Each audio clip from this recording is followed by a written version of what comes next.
Hi, what you guys are about to see is taken from work with the incredible Wangchannoi Sorpalanchai, who is known as Mr. 33-Second Fist for his incredible knockout of Namkabuin in the Golden Age. He's an absolutely incredible fighter of the year in 1993, so I hope you enjoy seeing his style and work here.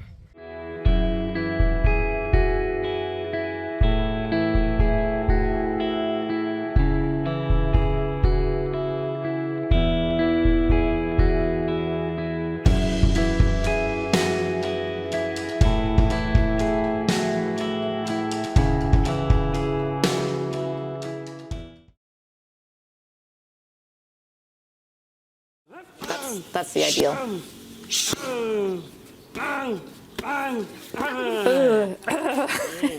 It's like you can hear how he thinks of the pace of his strikes. This kind of like bah, bah,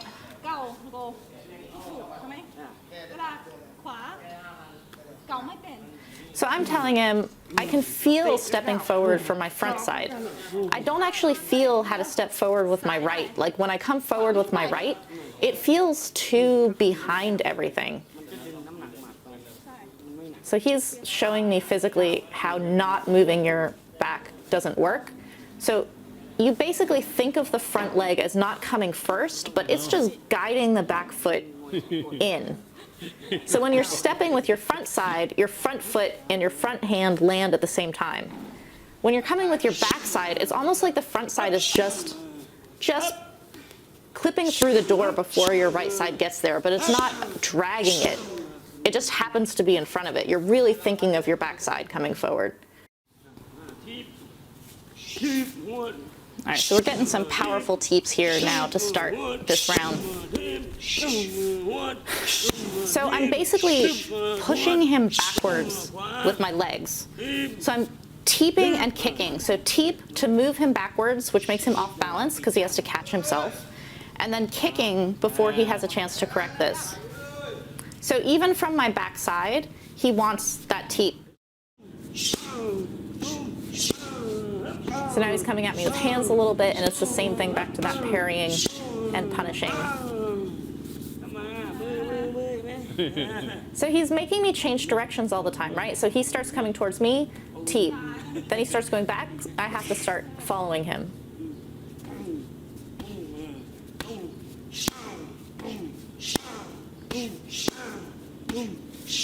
Look at his root, look at his overall shape and how balanced he is.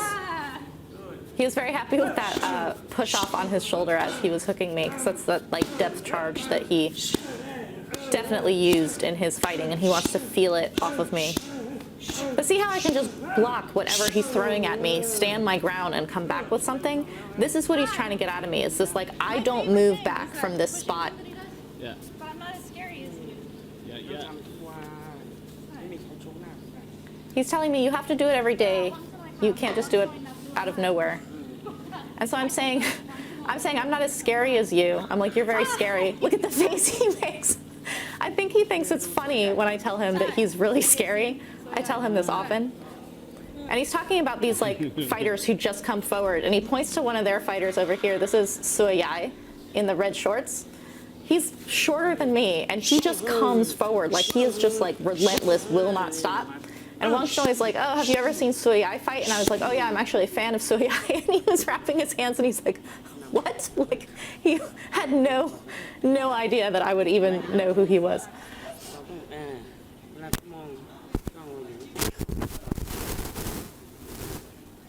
So jabs are a very fast, very close punch. And so he's saying you have to have these eyes to be able to just kind of boop, boop, like swatting mosquitoes out of your face. This gives you protection from hooks and punches, but you can also latch onto their shoulder or their neck or their head and kind of pull them into it as well. It's like an anchoring point to really have good balance and power on your knee as well. Phnom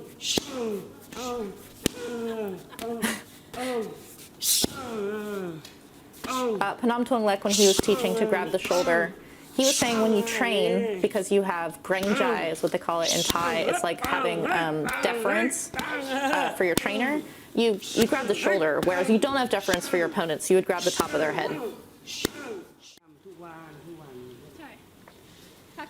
It's like every day. You have to get used to this rhythm and this practice every day, because it's not a like, I did it once and now this is how I work.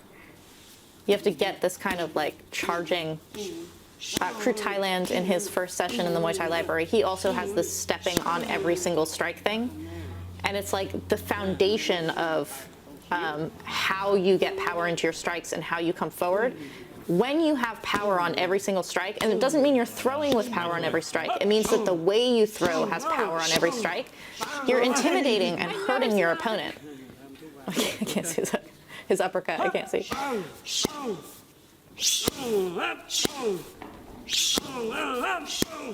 Look at how balanced he is. Jesus. I feel like people don't geek out and appreciate their padmen enough. Like, when you actually watch padmen and how much energy they expend and how much they shape you as a fighter, just in how they move, it's incredible. To have a good padman is like such a blessing. You should geek out and watch your padmen more. If you have a bad padman, don't do it. He's good. Ugh. Ugh. Because there's no like change in tempo, there's no like, there are other styles where it's kind of like soft power, or like slow explode. Shoot first in a duel, you lose. Thailand is totally different in the like who goes first, whereas in the West you're like always be first.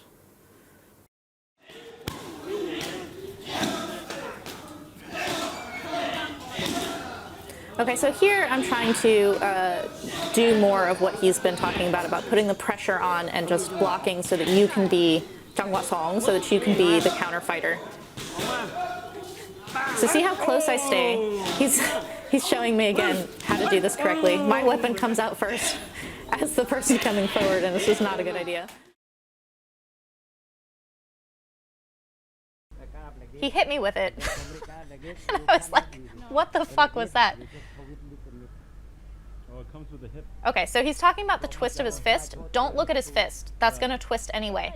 Look at his elbow and his knee and his shoulder. It's very much like Sagat's like tiger uppercut, where he's like shivving you, but it's actually less tight to his body. He doesn't pull it back the same way that Sagat does. Sagat like kind of, it's like a pinball machine. He like pulls it back. The way that Lock Hin does it, he's pinching his elbow into his body, and then that front leg, which is being driven by the foundation of the back leg, look how much he twists it. Oh. So pretty. He's pinching that front arm. He's like tightening it like a coil without really twisting his body in order to generate the power as his legs twist. Versus his is like very vertical. And now he's just throwing these low kicks. He's using the bottom of his foot to not hurt me, but he's hitting me on the calf. This is an important point because I have been taught like punch and leg kick by many legends. He kicks lower than almost anyone I can think of. He actually wants to hit the calf. It's very upsetting. It hits a muscle. Most people aim for the IT band. I actually just did that on him. I'm like, that's where you kick. He likes to kick really low. That, if you guys watch the Wangchannoi session, the second one, Wangchannoi, when he catches the leg, he always pulls it across the opponent's body, because when you put yourself outside of the opponent's leg, you're in a blind spot where they cannot counter you. This is his beautiful uppercut. Samson has incredible uppercuts. You have to stand really close to throw these. He did a little like wiggle to show that that would have rung somebody. But he wants the power to come from the legs and the hips, and then the shoulder kind of pops. Look at his body when he does this. Look how long. Because his elbows stay close to his torso, even when he's doing this, even when his arms are out, he never lets his arms chicken wing.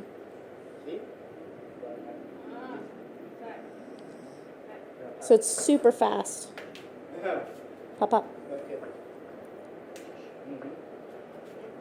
So and then he wants it to be snappy. So it's like stabbing someone straight in the belly. He's trying to hold my arm close to my body there with his right arm. I'm working on bringing it back, but I'm still dipping my hip in this really weird way. Like I push my hip because I don't understand how to generate the power without using my hip. Watch him do it. Boom. He's like, if you do it from really close, there's no power. You have to pull it back first. See how he drives with his body kind of coming forward? And his hips lead it, but his hips don't turn.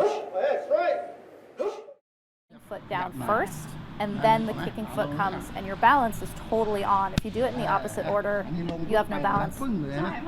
What Samransak just showed me should be really obvious, and to some people is really obvious, and some people just do it automatically without realizing it.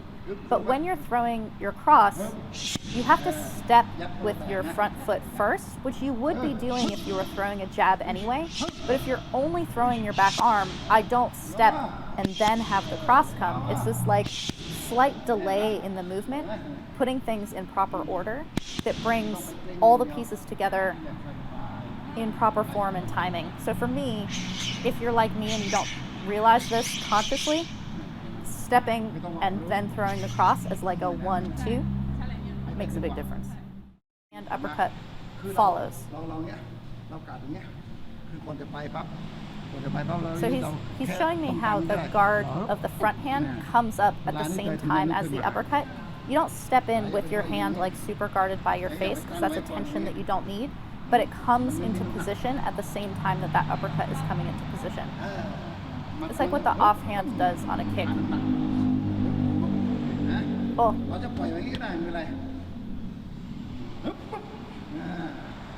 See how it was kind of loose up until that moment? It was relaxed. Hey, so what you just saw are excerpts taken from more than an hour-long session training with Wangchannoi. We have actually 3 sessions with him currently in the Muay Thai Library, which is more than 3 hours of training with Wangchannoi, as well as 160 hours of long-form instruction of the Muay, of all kinds of legends and crews all around Thailand. It's definitely an amazing rabbit hole to go down.